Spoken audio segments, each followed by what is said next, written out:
So we've been talking to nobody. Thank you, Zach.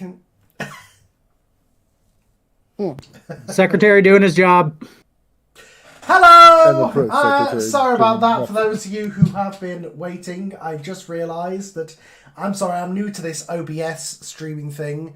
I pressed start streaming on OBS, but I didn't press it on YouTube. So we've just been talking for 5 minutes to nobody. So we'll try and dial that back. Apologies, everybody, that we are 5 minutes late. Again, we have been doing the stream. We just haven't been able to do it to an audience because I didn't press go live. Again, learning this new technology here.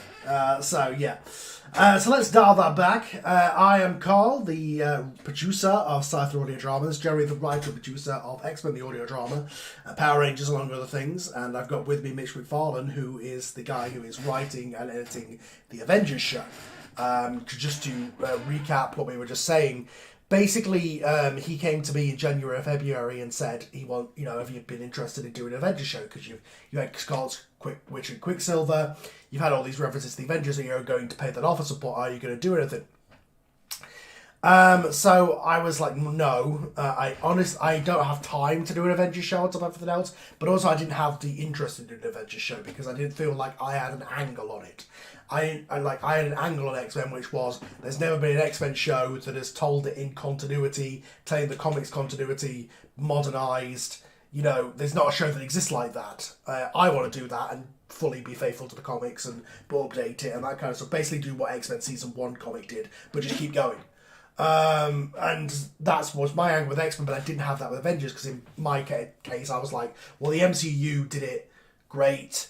Avengers, Earth's Mightiest Heroes did it great. Like, I don't feel like I could do it any better. Whereas, Mitch, you had that angle, and I was happy to go, in this case, you are the person for the job because, I'll help you out with finding the cast. I'll help you out with, giving you advice on sound effects and how to do all this kind of stuff. But I was very much hands-off and just said, this is your show. Go for it. Anytime somebody came to me and said, can I be in the Avengers show? I said, I'm not the guy to speak to. Mitch is the one handling that. Mitch, why don't you talk about the sort of the development of the show? Right. So, like you were, the idea that you had presented with your audio drama was taking the originals and updating and modernizing it. And while that's what the MCU also did, they also cherry picked out their characters that they wanted and kind of shafted other founding members like Wasp and Ant-Man. So I kind of went back to it all. I picked up the first couple of issues and was like, first, I didn't understand how the Avengers got from wherever they started to what they are, because these first couple issues were campy. I mean, they are Silver Age. Look, I had to adapt season 1 from Stan Lee's original X-Men. Yeah, absolutely. I know what you're talking about. If you read some of the issues that I had to turn into season 1. Oh, yeah. Yeah. Yeah. I think one of my favorite things is in the first one, they have the Hulk pretending to be a strongman clown mashup at a circus. Okay. That's his way of hiding from. Yeah, this isn't Banner. It's the Hulk. Okay. Yeah. And so he's Meccano the clown, and Loki does things to get people to chase the Hulk, and then you get the Teen Brigade in, and they pick up on radio waves saying, "Oh, the Hulk has been spotted," and it's just camp, and just getting all the other heroes together. It was just a lot, and I was like, okay, what's the important parts out of this first issue? It's getting the team together. It's fighting Loki, because that's always a good one. And then at some point, Thor fought a troll. Okay, well, I'll just take that, put it in the real world, and fight Loki. Okay. Yeah. And also, it was interesting. Obviously, nobody has heard the episode because of the original concept was this is the 60th anniversary this month of Avengers #1. And the idea was it would be the 60th anniversary release of the episode to do with that. Of course, now the strike and stuff like that, as we can still promote it, me and you, because we are not on strike. We're not, we're not actors and we're SAG hopefuls, but people who are in the show are. So we can't release the episode to the general public. I have posted the episode up on Patreon. It is up on there for the top on the £8, which I think is about $9 and above backers, the early release backers. You can listen to the first episode of Avengers on there. So we're going to be very careful not to spoil it because the episode has not come out to everybody. But you can rest assured the episode, like a lot of the stuff that we do, is done or is in process of being done. But we can't put it out until the strike is over, and now it even includes video games as we're hearing today. Still alive. Hi guys, big fan of your stuff. Was wondering if you guys were going to bring in X Factor or Excalibur into the X-Men show. Also, we do the Inferno storyline. If you've read the synopsis of my next episode, it's definitely doing the Inferno storyline. How I'm going to do that in terms of what character's going to be, and everybody knows how to poll about Jean, but all that kind of stuff. We'll get to all that when we get to all that in the X-Men show. Because the episode's not released, we've got to be careful. But I was very interested in the way that you did that.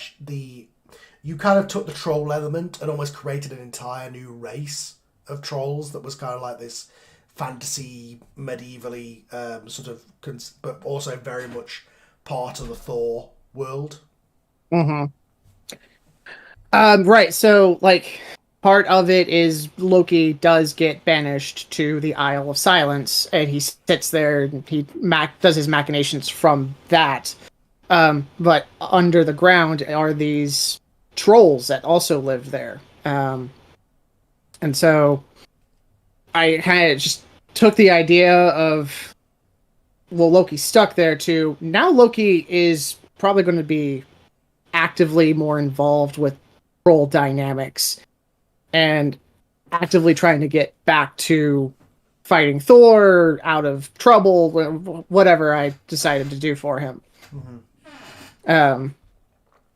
So yeah, that's kind of where the silent trolls come from. They're not utilized a whole lot, especially in the modern stuff, because it's just kind of camp. It's Silver Age camp to have these very lumpy looking creatures running around being trolls. Whereas you went much more of a kind of full on Lord of the Rings high fantasy with them, which I think was a good choice. But again, people will hear that when it comes out. Shane O'Brien, for a long time I always thought issue 1 was Loki's mind controlling Hulk to fight Thor, as he read the first issue years back. Is that an issue of the original Avengers? I am a noob to Avengers. I know the adaptions. That's it. I have not read any comics. It's not mind control. It's Thor and Hulk do fight briefly. It's more Loki sets up the Hulk to look like the bad guy, which is the entirety of Hulk's shtick. Yeah, which is definitely what you did with Asgard. Yeah, exactly. Yeah. So Loki is just kind of tricking Thor into thinking Hulk is a threat, and they fight for a little while, and then the Hulk's not the bad guy. Loki is. I'm being tricked. Yeah. It's interesting, and also, I like how you folded in elements of Earth Mights here. You folded in elements of the Joss Whedon movie, of course, because those are they were adaptations of this story as well, of the first Avengers all coming together and fighting Loki and that kind of stuff. Interesting. Shane Cochran, who plays Loki, when you announced that you were going to cast him, I thought we were definitely going to get kind of his Saba voice, which is that Joker, British voice, just because, I'm used to Tom Hiddleston. And especially since Oscar is very much doing that, the mighty Thor, he's doing the very traditional British Thor voice. It's interesting that Shane went a different way about it, and you went that way in the casting, is that Loki has this kind of much more Norse Viking accent. Well, because I got when it was back when I was on one of the patron chats, and I discovered that Oscar was actually Scandinavian, and I was like, "Oh, he'd be perfect for Thor. That's that whole area. That's like he's really good. Yeah, he's really good as Thor. And then on top of the fact that he's just a really good voice actor, but so I wanted to add a little verisimilitude and a little color to the voices that we're going to be listening to. So the idea of all of our Norse characters at least having some element of the accent in their speech made sense to me. Also, I was going to have just a cast of a bunch of white people, so like finding a way to differentiate those voices helped. Yeah, and also, but it's like I say, it's interesting because Oscar is Scandinavian, or he's from Sweden, but he did the very traditional British Thor voice, whereas again Shade, who isn't, went for more the kind of actual full-on Norse voice, which will be an interesting thing to talk about. Almost a kind of you almost wonder if Loki got that accent from his actual family. I mean, I didn't catch Oscar having a British accent to my ear. Really? He sounded very To me, he sounds like not Hemsworth, but he sounds like Earth's Mightiest Heroes Thor, definitely. Okay, I did not catch British when I was listening. To me, he sounded, especially because he also plays Don Blake, which was another part. Oh, he does that as an American accent. Yeah. So he's got a very toned down, just human, Americanized accent, and then when he's Thor, he's much more in tune with that Norse side, and so I did not catch a British accent in it. I mean, I'm English, and like I say, to me, he sounds like traditional Thor voice, which is Chris Hemsworth, the comics, the animations, and that kind of stuff. But like I say, that's interesting. You didn't hear that, so in your mind, they do have a similar accent. Yes, in my head, they were both Norse. Okay. Interesting. Cool. Yeah, Nate agreeing that Oscar's Thor is amazing. Yes, it is. Nate Lodbrok, by the way, who in the chat, who plays Iron Man in the show. So, yeah, and in terms of lineup, obviously, you went with the original lineup just like I did for X-Men. You decided like the idea of let's modernize the story, but let's keep the continuity of who was on the team as it was, which is the whole concept of the show, And then one of the big things that I found as a sticking point was the Wasp. In the original comic book, she offers nothing to the overall story until the very end, where she's the one who comes up with the name. She doesn't do any of the plotting. She doesn't really do any of the building mechanics or anything. She's just kind of there. And so I took this opportunity to really change the Wasp into a much more adrenaline junkie, really. She gets a thrill from being the Wasp and getting out there and fighting. So she's almost the main. She's almost the main character. She's almost the POV character of your version of the episode, which is a good way to go about it.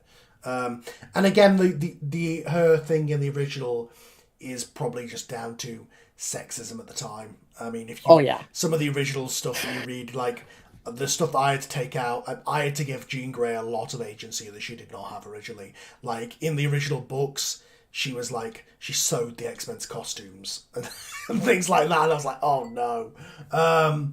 Or things like, Miss Marvel, she got pregnant or something, and they just kind of laughed it off, and then it wasn't until later on, it wasn't later on in the Bronze Age that they addressed that, and it was just, let's just go with a different time. Yeah, as one researcher put it, the rape of Miss Marvel in her critique of that, I think it's Avengers 200. Is later when that happens, and it is awful, and I am definitely, we're not doing that. When should I get to Avengers 200. Something else is one of the things I'm not doing is Hank Pym beating Janet later. I'm not doing that when we get to that point. That doesn't mean I got to come up with another reason why Hank Pym just kind of goes off the deep end and becomes Yellow Jacket and all that. But that's future Mitch's problem. Let's get through season 1. Yeah. And at least this downtime gives you a time to get things in order. So, by the time we can release episodes, maybe there'll be 2 or 3 done, Oh, yeah. I'm deep into writing episode 2, which is the introduction of Captain America. So I'm adapting issues number 3 and number 4 to create this episode. So I'm in that, and then after that will be the Avengers meeting the Fantastic Four, which is, I think, Fantastic Four number 25 or something. It's more, whatever. Your show, because of the way Avengers is going to be much more of a Marvel Universe show. Yes, very much. There's potential for X-Men crossovers down the road. There's potential, obviously Spider-Man, Fantastic Four, all that kind of stuff. Just to answer a question of the timeline, I'm Shane O'Brien in terms of the timeline. So, Avengers Season 1 takes place at the same time as my Season 1 10 years ago. So, basically, the Magneto Episode 1, Season 1 has just happened, literally happens in this episode as the first Avengers episode starts. So you will definitely, when you listen to it, get a definite idea of the timeline of where this is. Because obviously, in my Season 3, I'm referencing Miss Marvel, I'm referencing future Avengers stuff with, Beast and all that kind of stuff. So it's definitely, the timeline lines up with the comics. It's just that Mitch is obviously blah, blah, blah, blah. And obviously because we've said it during a nebulous time period, it's not a period piece of 2014, it's vaguely modern day. Yeah. Yes. I mean, it's the 2010s at the very least, somewhere in there. Yeah. So sorry, I realised I didn't really answer the question earlier about X Factor and Excalibur.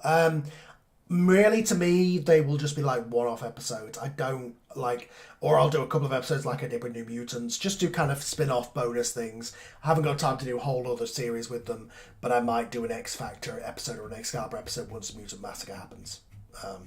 Just to explain that. So yeah, that's why I was always dreading getting to this era of X-Men, because it's no longer just one book and one story and one team. It's 5 teams or 4 teams in 3 different books. Right. Yeah. So, all good fun. Pacifier Production says, any chance of a Justice League or Teen Titans show? I mean, look, here's the thing for me. It's I have to be passionate about it. These are passion projects, and I have to be invested and passionate with it. And I wasn't passionate about doing an X-Men show. Mitch was. I knew Avengers. I really only learned about them when they got adapted into the movies, or Earth's Mightiest Heroes. I really enjoyed that show. But I never was like an Avengers guy in the comics. I never, I'm into them like I was with X-Men. X-Men is my thing. That's my that's my viewpoint of Marvel. Those are the comics I've read. Those are the things that I know. I don't know Avengers, so Mitch was the right person for the job, in the same way that Shane was the right person for Masked Rider. So, for the same reason. Nate says he'd love to help with X Factor. Hey, Nate, if you wanna write an X Factor episode, you be my guest. Although the early X Factor is obviously the original 5, which is a whole question for another day as to when I'm gonna bring Jean back. Yeah, I'm wondering how you were going to handle that. Yeah. I've committed one way, I will say that, because obviously I had that Twitter poll and stuff about it. I've committed to it.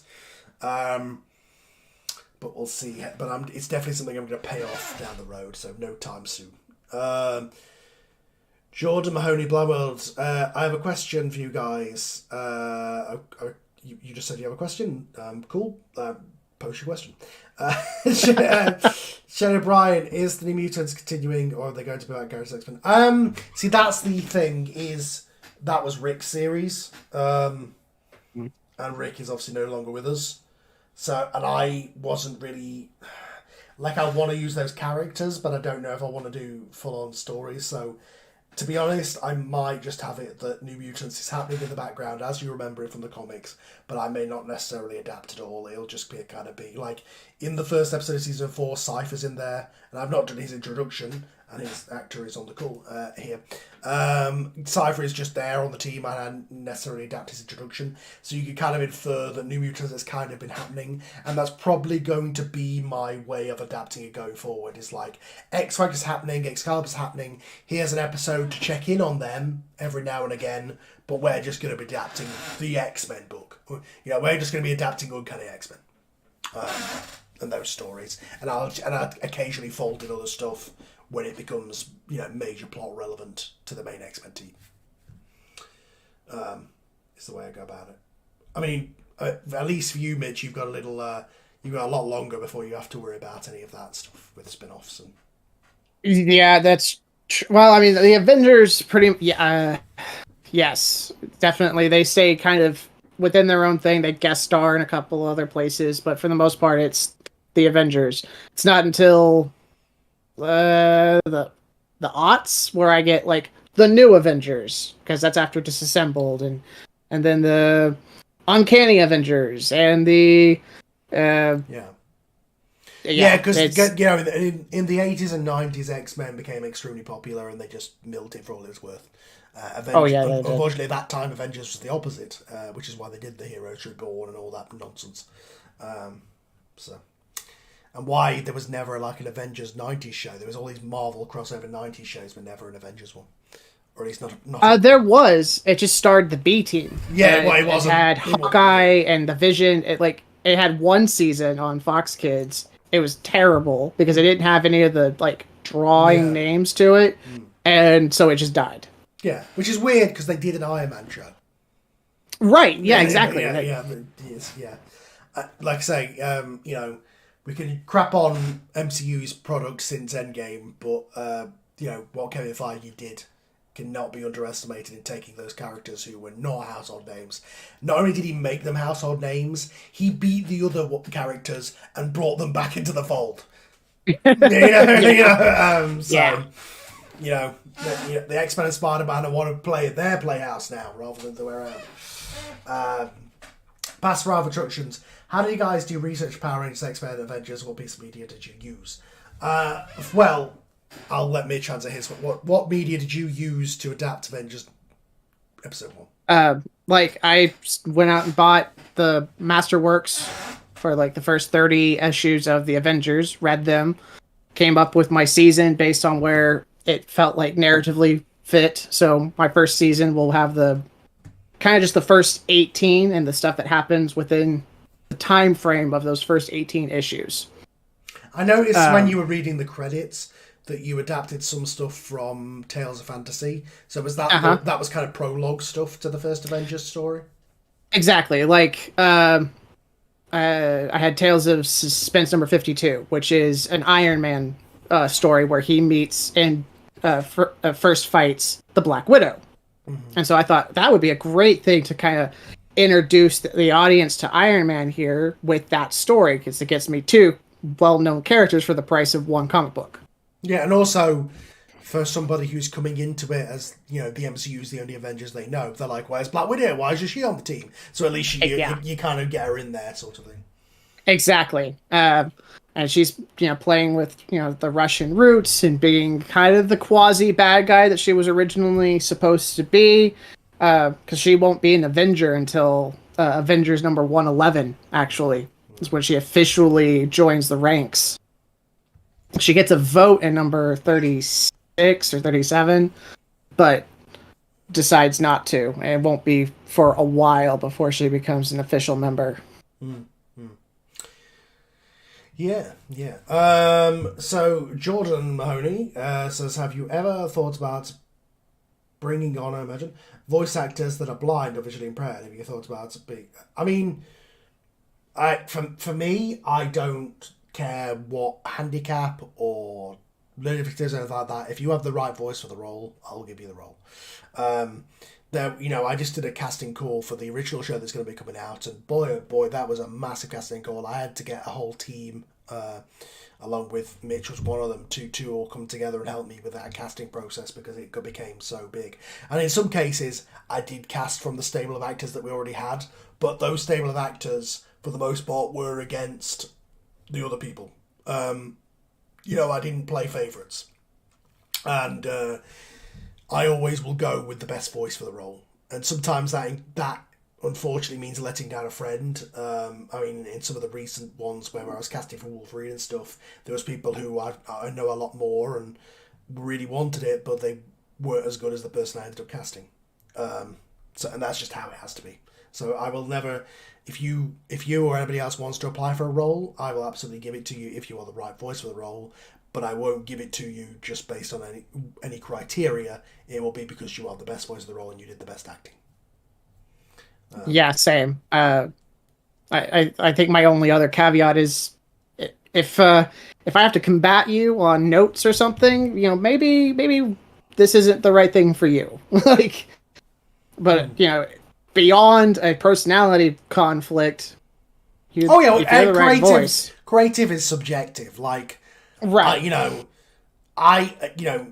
For all intents and purposes, I have executive control and I can say whatever I want, but I have been taking the stance with these spin-off shows that people have been releasing under my umbrella that so long as you don't contradict my continuity and so long as you don't do something that detriments my shows, do what the hell you like. I will give you notes and give you sort of suggestions as to what I would do, but it's your guys' show. I'm not here. I don't know Avengers as well as you know Avengers. I don't know how to do it as well as you do. So for me, for me to come in and go, "Oh, I know Avengers better than you, and this is what you should be doing," that would be the wrong way to go about it. So I would I will never say to you, we disagree on an issue, because everything's subjective. We disagree on an issue, so I'm not going to release this episode. That'll never happen.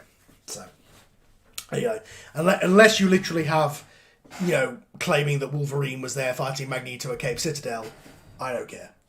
Right, yeah, no. That was mainly what my notes were on the script initially, other than just structural stuff. So. Yeah, and that's really what I leaned on Carl the most was, how do I create an audio drama? Because up till that moment, I had been mostly, my audio work had been in my Mass Effect podcast, tabletop podcast, where I edit some people's voices to sound a little bit more like a Turian or a Krogan or whatever, overlaying some music, and I was like, okay, I've learned a couple of things. How hard could an audio drama be? It is very hard. Don't do it if you don't think you can. Yeah, and I will say, I was really impressed. Obviously, I pitched an ideas. Joey Solis helped you with the audio, with audio stuff. Who is going to be Captain America? But I was very impressed by the quality, because there's been some teething process with Mass Rider and some of the other shows that have tried to do what we do, and unfortunately sometimes it's ooh, didn't quite get there. But I feel like you did first time, so all credit to you. Thank you. Production wise, it's up to the standard of what I release. So, and in terms of just to rewind on the whole inspiration thing and what media do I watch and stuff, same as Mitch. I read the original comics, decide what I want to adapt, and then I went for a phase. Okay, so X-Men Season 1. I was very much, okay, I like these stories, but I'm not doing the execution. The execution is silly and silverish like the stories that Mitch is adapting now. So I did it, basically retold it in my own words, brought in stuff that was okay, this makes sense that this character would have Moira McTaggart would be there, but she wasn't invented yet, so I'm going to fold her in. It makes sense that Magneto and Xavier would be talking to each other like friends, because they should be, but that was something that was retconned later. So there was stuff like that I folded in, or I folded in stuff from the movies, a little bit of influence, just to make it all kind of synergize and make sense with later X-Men Claremont stuff. When I got to the Claremont stuff, and I did do my own versions for the most part in Season 2, But I feel like in early season 3 and during Dark Phoenix, I got into a place where I was just transcribing and just mildly updating, which was good because I was in my mind I was doing the classics and I couldn't improve on the classics, and that's why I did that. I felt like I can't improve on what Claremont did, so why should I try? Like, who dares touch God Loves Man's Gills? Do you know what I mean? But now, Fox. well, yeah, although that was one of their best movies, but yeah, That's saying something. yeah, I still really like X2. Yeah, that's just for the time, but Right. I didn't want to. But then when we got into the later season stuff, I was able to kind of enjoy it more again because I found my voice again, and all credit to Rick with helping with this. Is like I realised that I could get back to that place where I like the stories and I want to tell those stories, but I don't necessarily want to tell them in the words that they were originally told because that style of storytelling doesn't really fit for today. And I can add my own take on it, like calling out on Colossus and Kitty and having that relationship is not appropriate at all, and stuff like that. So it's been great finally getting back to kind of telling these stories in my own words again. Apologies, you can hear the motorcycle in the background. Okay, that's what it is. I'm like, there's some sort of like reverb happening on your voice, man. No, there's a motorcycle outside the house. So I was like, I got back to telling these stories in my own words again, which I think I've really enjoyed doing, and it's made me realise that's what I want to do going forward, is back to what seasons 1 and season 2 were. But I will read the original comics for inspiration, and obviously I grew up on the other media, so it's obviously an influence. Me and Oscar, as part of the Patreon content, we've watched all of X-Men the Animated Series, we reviewed it all, we're now reviewing all of X-Men Evolution, and kind of revisiting that, but all that stuff's in my head when I adapt, and you could tell when you listen to the shows that that's the case. Like, my version of Havoc was very much influenced by the Evolution version, like, it's because that's a better version of that story than the original silly comics version with this, I know he was kidnapped by some Egyptian alien tribe or something, or it was all very sort of silly. Or, the Sentinels episode is, you can definitely tell it came out after Days of Future Past and some influence there. So I think, and I think the same is true of your show in some ways. Oh, very much. I mean, one of the things I did was, even though it wasn't accurate to the comics, I have written out Edwin Jarvis. He's not the butler. He's not a character. It's Jarvis, the AI. Like it is in the movies, yeah. It's exactly just like in the movies. I completely skipped over the gold suited Mark 1.5 or whatever the Iron Man wears. He's already in the red and gold.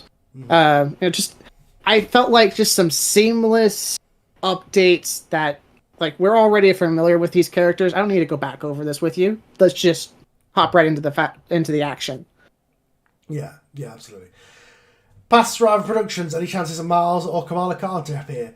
Again, with the future knowledge, like, I'm adapting, same as when people ask me about House of M. I'm going to adapt House of M when I get to adapting stories from 2006. I'm currently in 1986, So, Miles Morales is a long, long, long, long way away. Yeah, we haven't even done Peter Parker yet, Right? Yeah. I do intend to bring Spider-Man because one of the early Avengers is Kang. He comes up with this brilliant idea of, he creates a robotic Spider-Man to infiltrate the Avengers and take them down from the inside. So I'm like, okay, this is a great opportunity to pull in Spidey to the Duttonverse, as it's been called. And so it's kind of a backdoor character moment here of, here's Spider-Man.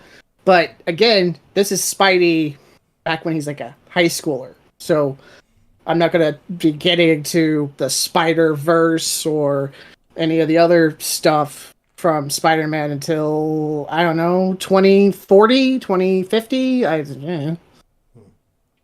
Yeah, God knows. especially with the strike now. It's you know, Right? I was already on a slow production schedule with X-Men especially, but now it's slow things down even more. But the episode's written, lines are coming in for episode 1. Like I'm not stopping. It's just taking my time a little more. Star Wars Marvel Furist just wanted to drop by and say Earth's Most Heroes show from the mid-2000s. Well, it's from 2010 actually. It came out just before the movie. 2010 was great. Unfortunately, they pulled it after 2 seasons. Yeah, because they wanted to replace it with a stupid, dumb, kiddie version that was more like the movies, unfortunately. Which was done by the same team who did X-Men Evolution, actually, which is why it was good. Or at least some of the same writers, like Carl Yost. Shane O'Brien, will you do the storyline from Wolverine as the gangster persona patch from the late 80s, early 90s? I don't know. It's that stuff's okay, but it's a little silly. I put a patch on and I'm Patch Bub. Like, okay, all right. Some of this is personal taste. It's like how I completely cut out the Savage Land so far. Some people might have enjoyed the Savage Land stuff. It didn't interest me, and it added nothing to the stories. So I haven't done it. Like, sure, it'd be cool to do a kind of Jurassic Park, kind of Lost World episode with a Savage Land. It's like I've got Mojo coming up, and I'm not looking forward to that at all because I don't really enjoy Mojo, but I've got to do it because it's a long shot. So, whereas I didn't have to do Kazar, so I didn't. We haven't had Sauron, we haven't had Kazar. And I don't see anybody in my comment section or on the Google podcast thing complaining, how dare you not adapt Sauron and Kazar?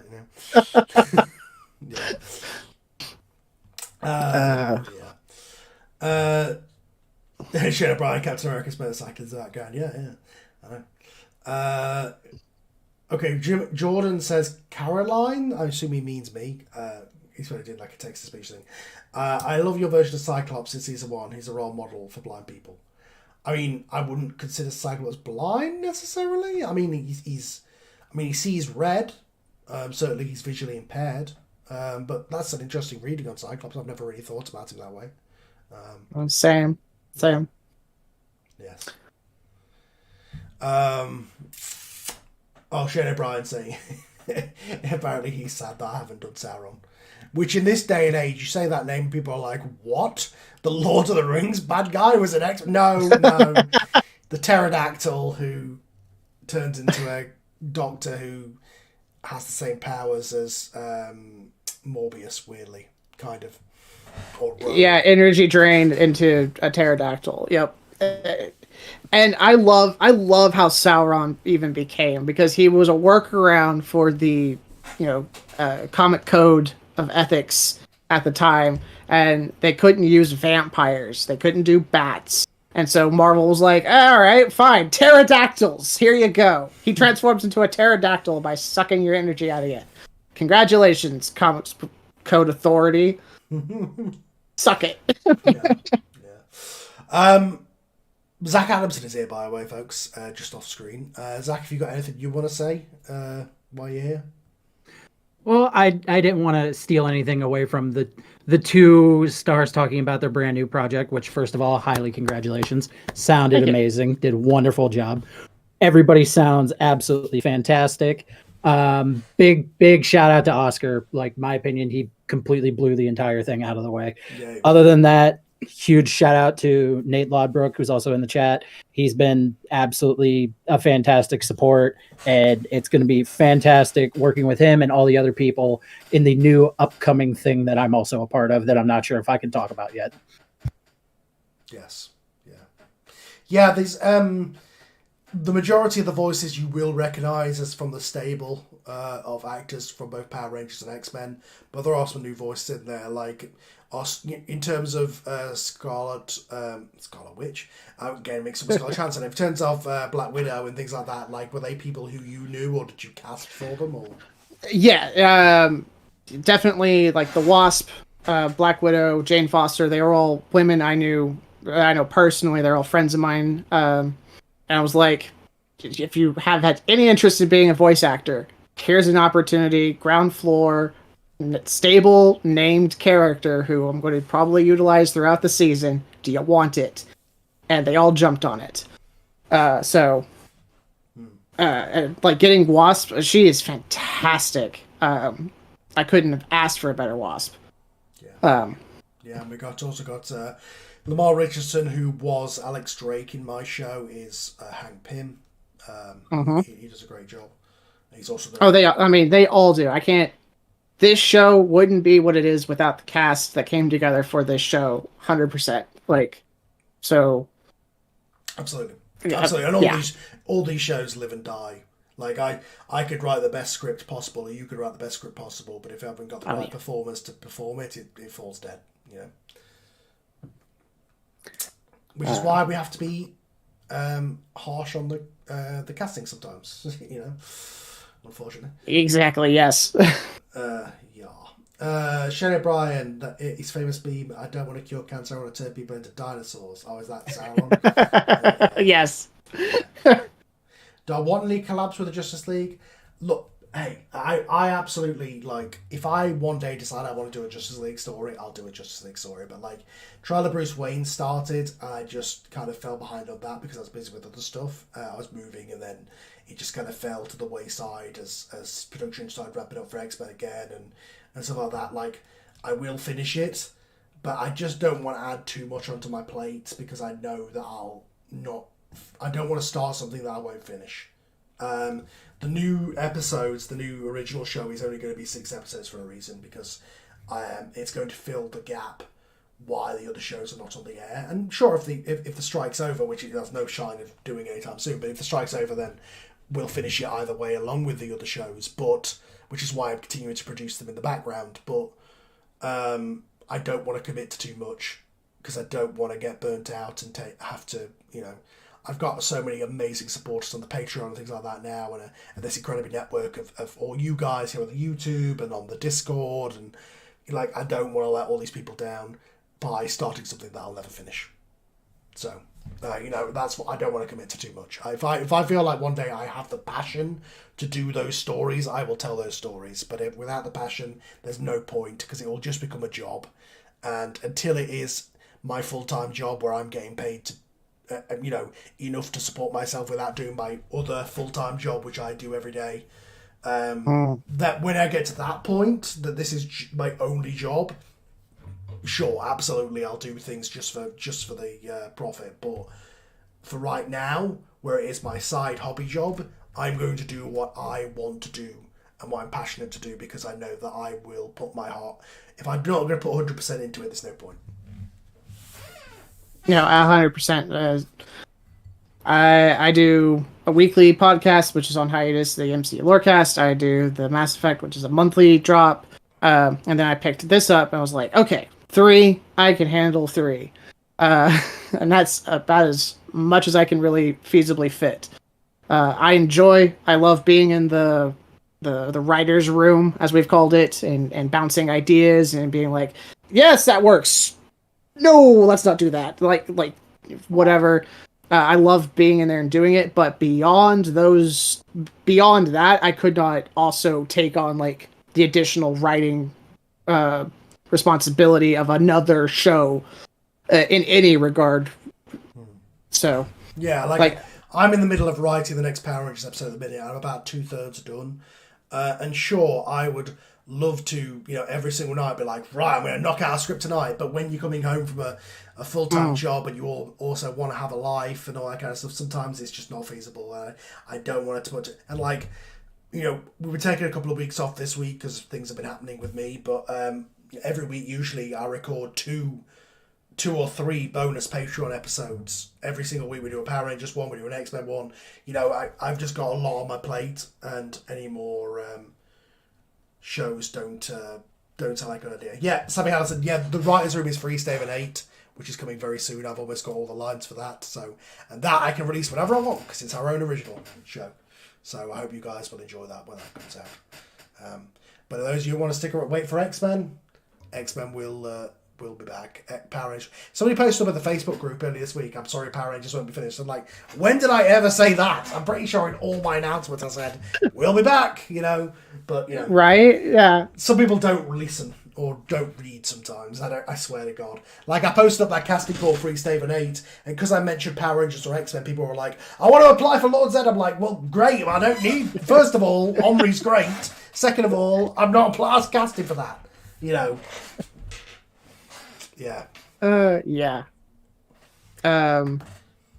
Yeah, it's been interesting, to say the least, getting in on this. But you know what? For those asking if there's a Justice League audio drama or whatever, like, hey, you know what? If you've got the time and the love for it and the whatever, join up with the Patreon, hit him with a pitch, and well, you don't have to. You know, come up with. I won't say that. You don't even have to join up on the Patreon. Like, that's the way you did it. But I would say, anybody, if you come to me and say, I would like to do a Justice League show, I'll be like, great, you could do that, but you have to have the time to do it, and you have to have the ability to do it.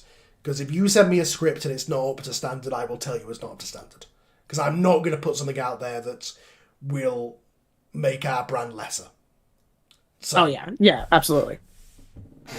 So you have to be able to not only write it, you have to be able to have the audio equipment to do it.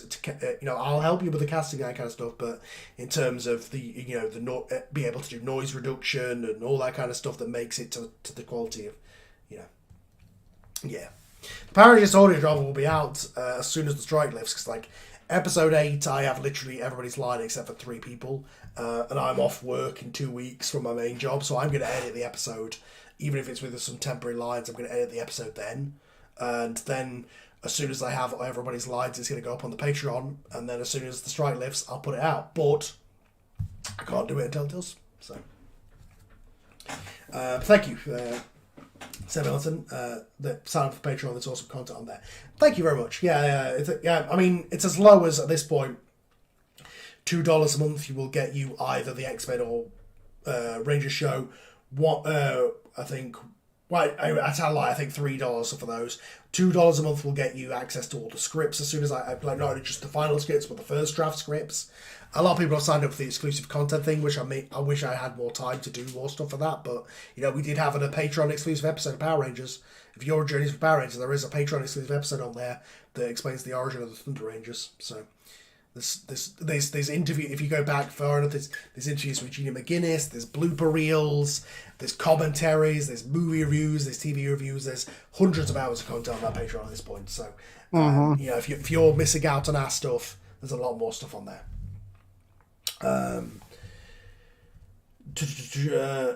Tom Troller says he's starting to listen again. He forgot how tense it was. What, Power Rangers? Yeah.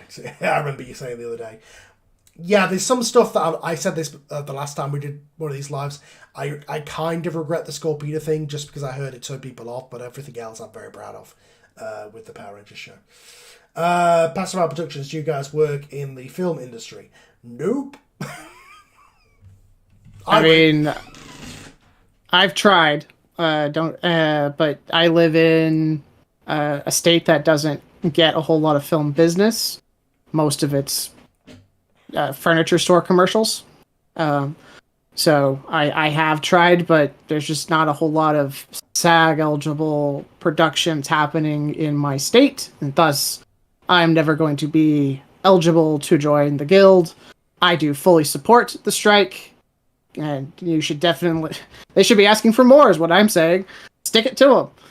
Making billions of dollars a year. It's obscene that they can't afford 0.08% of their budget to pay their people better. Like it's just wrong. And the sad part of it is when this resolves and they do have to pay royalties, guess who's going to pay for it? Us, the streaming could do. They're going to all the streaming prices are going to go up to be able to pay those actors. Disney's already doing it. Disney plans to hike theirs up to $13.99, $14.99 or something in October, and I'm like, you know what? Maybe I don't need Disney right now. Yeah. As much as don't get me wrong, I really do need it because it's where all my Marvel movies are. But at the same time, I'm like, I could use my $15 a month back. Thanks. Yeah. And Netflix, they had that whole thing where they lost a lot of money on the stock market, so they decided to put their prices up, which is then going to make more people leave. Yeah, I'm not involved in the film industry because number one, if I was, I wouldn't be able to make these shows. Number two, if I was, I wouldn't be able to make these shows now. Because obviously I would have to be on strike right now and I couldn't be able to do anything. Not these streams, anything if I was working in the industry. There are people who are, which is why we can't do shows at the minute. Like, several of our voice actors are working professional voice actors, which is why the episodes that are promoted. Like, we love these characters, right? But they are owned by greedy corporations. And unfortunately, by putting product out there that promotes those works, we are promoting those greedy corporations, and we are negatively affecting the futures of the actors. So we can't put it out for that reason. Keith Seymour, who has been in a couple of productions, he is a concept artist at Lucasfilm, he's done work on the Andor series and stuff like that. He played Zordon in Power Rangers. There are people who do work in the industry and are in things. Omri Rose does a lot of independent film, which is why he's not really affected. But Sam Devereaux does work for Audible, which is the fact that I was able to start him on that path of narration, and that's now his job, is really awesome. Stuff like that.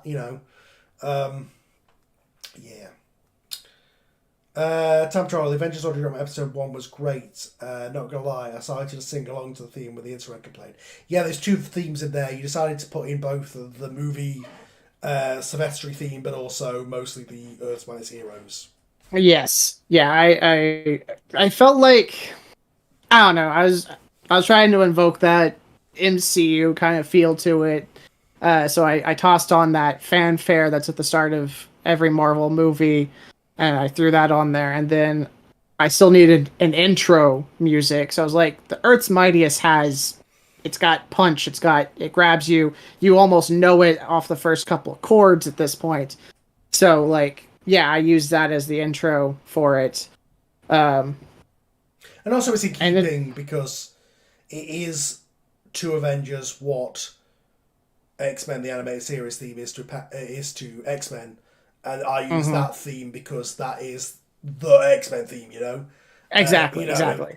And the Avengers movie theme is the event. Like, as good as the X2, what became the later day X-Men movies theme is, it's not Ron Wasserman's theme.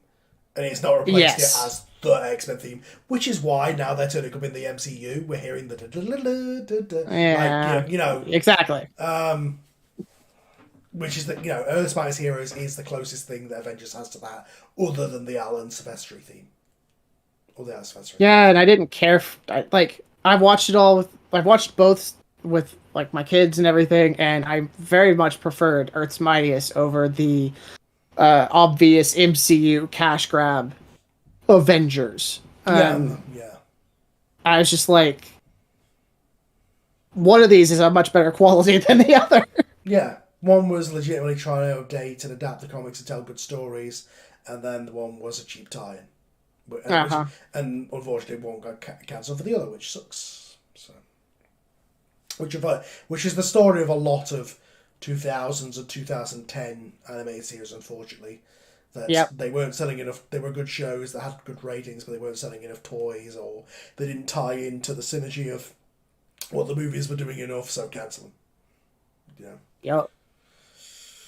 See Spectacular Spider-Man, or Wolverine and the X-Men, or even X-Men Evolution to a point. All those great shows gone before their time, unfortunately. Just wanted to chime in real quick. Yeah, I'm totally still not sad about Spectacular Spider-Man, because that was excellent. Yeah. He showed up in the new movie, didn't he? Briefly. I'm very surprised. Something like that. They all did. Yeah, I'm very surprised he was in it, but not the 90s one. Because I feel like the 90s one is more famous. Like, he's the main one who hasn't turned up at this point.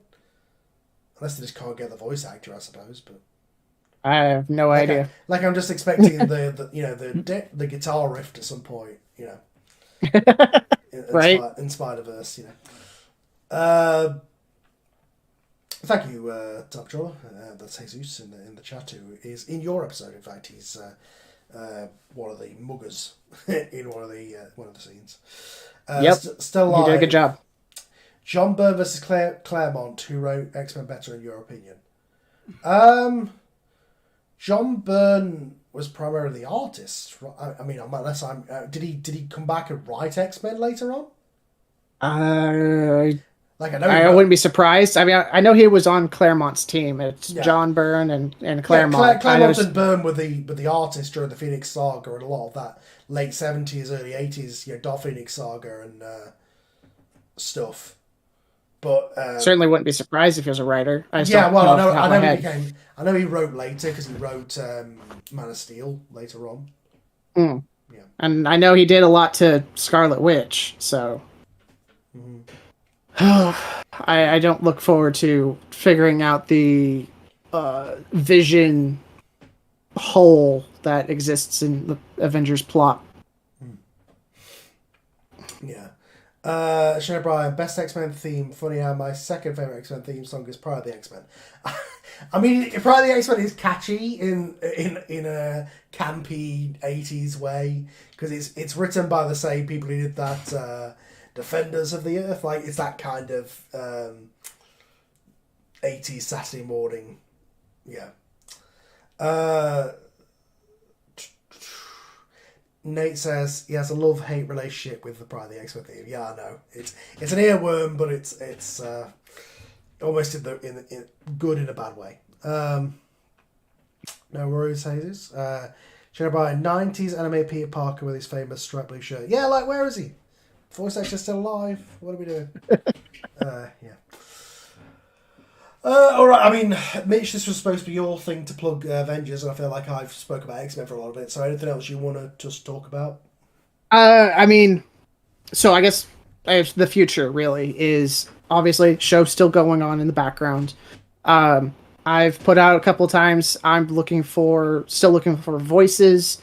I need a Namor, and I'm looking for Regal, obviously, but I'm looking for a person of color to play Namor. And some sort of oceanic Mediterranean accent would, really heighten it a lot.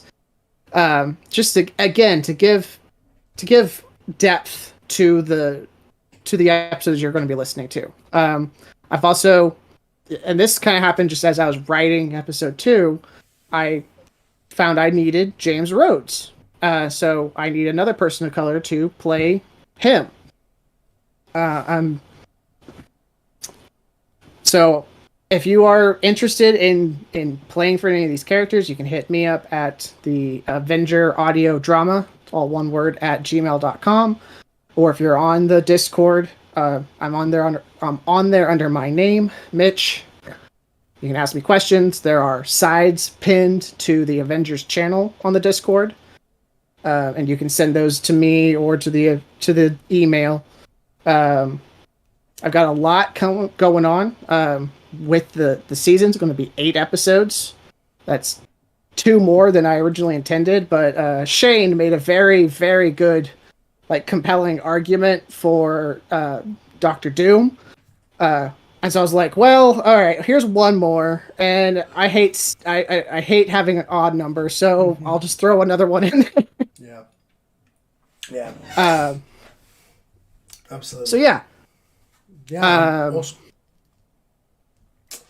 Like I say, it's going to be a great show, and I will put it up on this channel, and I'll put it up on Mitch will put it up on all the podcast feeds, and we'll promote it as soon as we can. As soon as the strike is over, you will hear the episode.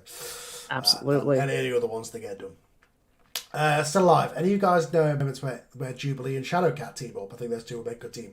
Probably it's... I would with certainty say that's probably happened at some point, right? Probably with Wolverine. Yeah.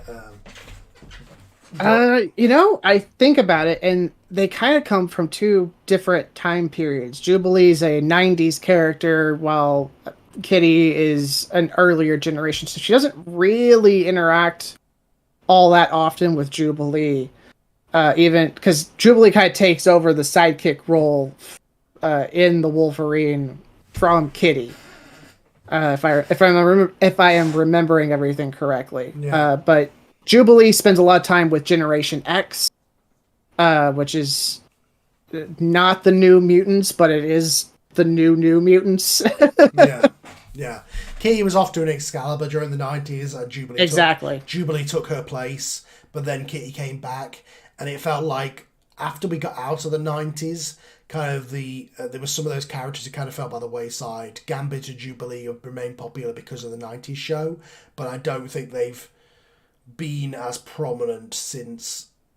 I feel like in the mid 2000s there was kind of this nostalgia for the Claremont stuff, and they brought back a lot of those 80s characters, and some of the 90s characters fell by the wayside. So that's, I mean, it could have happened, but you know, I'm sure it's happened somewhere. Maybe in some deviant fan art out there. D-Ram Research says, you guys freaking rock. Thank you very much. Thank you. Tab Troller, like I said before, you guys need help with terms of extras. My laptop. Yeah, absolutely. Extras, man. You did a great job. I am very sorry that you didn't get the last couple of roles that you applied for, but it was very close between you and other people, and I'm always happy to have you on the roster. And nevertheless, if I can chime in real quick, just speaking to everybody out there, just as somebody who had experience coming in here doing extra stuff, the worst thing that we will ever say is no. There's a good chance we'll probably get you in there somewhere. Like, I started doing an extra voice on Power Rangers as this no-name grunt dude, and now it's going to evolve into something that I can't talk about yet. And I'm also in a major role in 2 other shows at the moment. So, like, just get out there and try. Yeah. The worst we can say is no, or we'll get you in there somewhere. Oscar's Dave Meyer's first role in X-Men was as Thug Number 1 in Days of Future Past. And he's become Thor, he's become, obviously, Sunspot. He's all over these things now. He co-hosts the Patreon shows with me. Like, if you are good, I will continue to use you. And I will get you a sizable role. Rex, who was Wolverine until recently, his first role in X-Men was like this newscaster during the Sentinels episode. So, you just, as long as you are good and you keep hounding me, eventually I'll put you in something.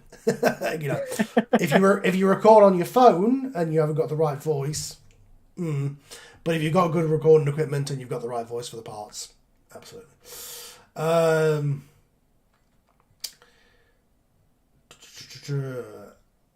Sherry O'Brien, what villains of the Avengers are we going to see and not see in the audio drama? Oh, okay. Yeah, I can answer that. So this first season will revolve around sort of the Masters of Evil version 2. Like, I'm not doing the Black Knight. I'm not doing the Melter or whatever. Like, no, those are very campy. But we are going to see both Baron Zemos, so Heinrich and his son Helmut. I'm going to I pronounced that wrong, I know, so I apologize. Helmut, but anyway, right? Something like that. We're going to see Amora, the Enchantress, and her sidekick Scourge. We're going to see Wonder Man. We're going to see the Grim Reaper. So we're gonna get a lot of villains and a lot of interesting stories with them as I sprinkle them throughout the season until towards the end, where the Masters of Evil come together and face off with the Avengers. Past Round Production says, thank you for casting culture accurate actors for Nightcrawler Storm. Funny story about that. Ryan Lawton's English. He's just really good. But yeah. I mean, Tyree, if you mean in terms of having those voices, yeah, sure. But no. Ryan Lawton is English. He's very, very good at doing Nightcrawler and doing that accent.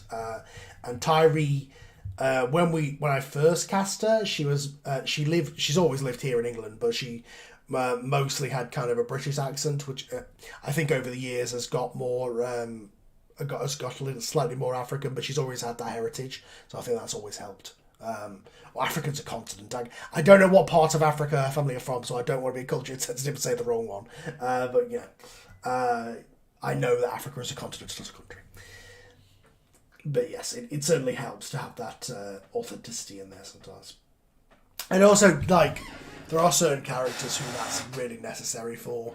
and I don't want to, like, when I did the Wolverine episode, there are a couple of people who were white actors doing a Japanese accent, and I had to make sure they were authentic to go there. But the majority of the actors I cast were actually Asian, because for that very reason I didn't want to.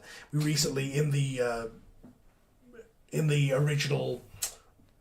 Sorry, I can't think of the word. The exclusive... brain's not working, but the exclusive episode on the Patreon, we recast Rex Anderson as Master Kaku, because Rex and I felt like maybe not great to have you continue to play an Asian role, so cast an Asian actor. And in the new show there is a trans character, and it was important for us to have somebody who actually was, like, having a cis male play a person who a transition from being a female to be just kind of read as false and kind of icky. There's certain parts where you have to bring those criteria. Like I'd never cast a white actor as a black character. All this kind of stuff. That's just like, it's just common decency and correctness in some ways. Also, ready. I look forward to Avengers as somebody who's blind. I just want to say thank you all for making, I guess, these shows. These are a cost to continue my love. The comic books, take care. Okay, I assume he means he's buying the comics. And then following along. Cherry Brian, do you when he first made an X-Men the issue after Inferno event, so Kitty was gone. But yeah, she was out the X-Men from Mutual Massacre, and she didn't come back until Joss Whedon. I believe so. So she was gone for a long time.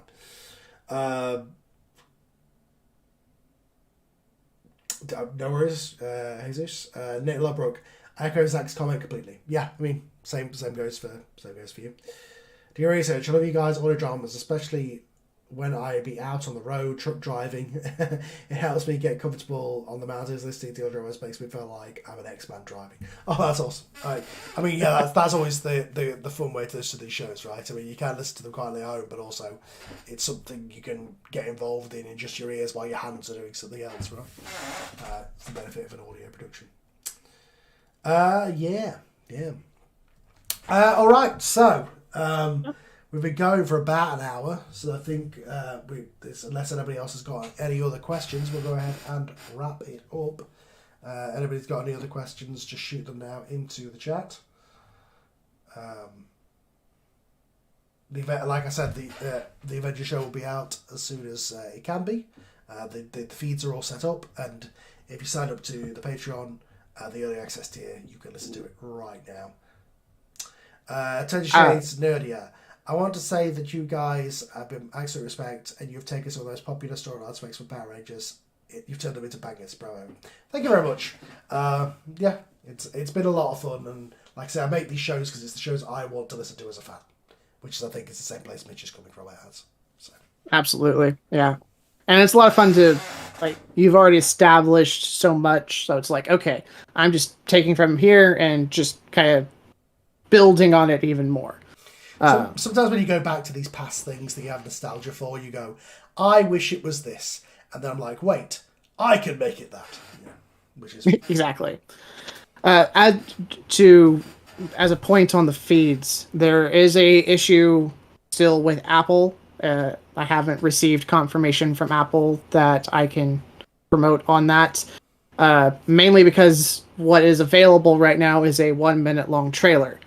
And so it's not a full episode. I think you have to have a full episode out before the... Exactly. So Apple still isn't promoting the show at all on any feeds, but there's a trailer up on Spotify and other places if you want to check that out. And that will just kind of sit there until I can get... until the strike ends, really, is when that will start to get actual episodes updated on it. And who knows, maybe you'll get a big, like... Here's a 3-episode drop. Congratulations. Yeah. I don't know. We'll find out. Like at the very least, if this strike drops in 2 weeks, you'll probably be getting you'll get an episode of probably each show. X-Men's the only one that I haven't got all the lines for the most part now, but we have at least 2 episodes semi-finished, 1 episode in the editing bay, 1 episode. X-Men is written with lines going in. Power Rangers, I've got most of the lines for, and it's about to be edited. Masked Rider, there's an episode ready to go, and Shane's working on a second one. East Haven 8, I've got almost everything for. I'm going to start editing, and I can go out whenever I want. So, like, we are still absolutely heavily in production. It's just releases is what affects things at the minute. So, and obviously, I'm not going to be as on it with the actors because there's no time limit. Like, I'm not being like, hey, I need your lines tomorrow, you know. So I'm giving them a little bit more leeway. Like, absolutely, if we were still in production, the guys who I'm still waiting for Power Rangers, I would be handing with them every other day for lines because that's who I am and that's how they, like, I know they do it for free and I feel bad that I do it, but that's how my shows go out consistently because some guys you have to keep bothering because they will forget. And sometimes that person's me. I will readily admit. Still alive, will Captain Britain appear in an X-Men episode? Possibly, bringing in Psylocke in episode 1. So, and she does mention him.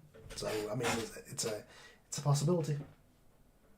Hell, I've got something cool planned for next year I can't talk about. Because next year is the 10-year anniversary of X-Men the audio drama and Scyther audio dramas in general. I'm going to do something cool for that. Hope I can release it. I'm sure I'll be able to release it at some point next year. But yeah, maybe that'll be the thing that we come back with. Alrighty, so with that said, thank you everybody for joining us for this. Catch X-Men the audio drama, Avengers the audio drama, Power Rangers the audio drama, and everything else. You can find them at Scyther Audio Dramas. You can sign up to our Patreon, patreon.com/Scyther Audio, and you will get access to a lot of other stuff, including including Avengers Episode 1. The scripts for the next Power Rangers, the next X-Men are already up there. You get a lot of stuff that you're not getting as a general viewer right now is up there for everybody. Mitch, anything else you want to say just to wrap us up? No, because I did the big big Okay. cast thing of Yeah. I will put if you're on the Discord, I will put an updated character list because I did cast a couple people between the last character list and now. Like I have a Susan Storm, I have a Reed Richards, like Shane's taken basically all the villains. He's not getting any more. Don't worry, there's plenty more villains. Love you. I love Shane, but he's the he Joey, can't play everybody. He's the Joey Solis of your show because Joey has a lot of characters in mine. Yeah, and like I have a big rule about if you're an Avenger, you're an Avenger. So like there are so many open roles or will be open roles, and that's just the way I do it. Like I remember watching Justice League, and a couple episodes it would be like, oh, this is the Phil Lamar show because he voices like 4 characters through the entire thing, and you're like, oh. Because back when you couldn't record remotely, it'd be like, we've got this guy in the studio, why don't you read man number 2, you know? Exactly. Yeah. So, like I said, lots of characters, and like just because the character list will just have like named, well-known characters, but I'll have shield agents, I have Atlantean soldiers, I have all kinds of characters that need voices, so there will be plenty of opportunity to get in. Just, hound me or talk to me about it, whatever. Absolutely. Yeah, and to that point, Discord, we do have a Discord. If you just go on to either the Facebook group or something, the way Discord works, you have to put the link expires after a couple of days, so I can't really post a link up to it. What I'll do here, I'll put a link in the chat, is what I'll do. This will work for at least a day or so. You can edit it when you select the link. You can edit link, and it will give you different time frames, and one of them is never. Okay. Yeah. Didn't know so that. if you want to put that, like, put a big one up on like the Facebook, and like that link will always be working. Didn't know that. Anyway, I'll play around with that one, but I posted up the temporary link one in the chat. If you want to join up to that, you can do. All the cast are on there. A lot of the fans and stuff like that, and you'll get a lot of up-to-date stuff as to what's going on with that. Okay, well, thank you everybody, and we shall see you for the next one of these. I'm sure we'll do them all.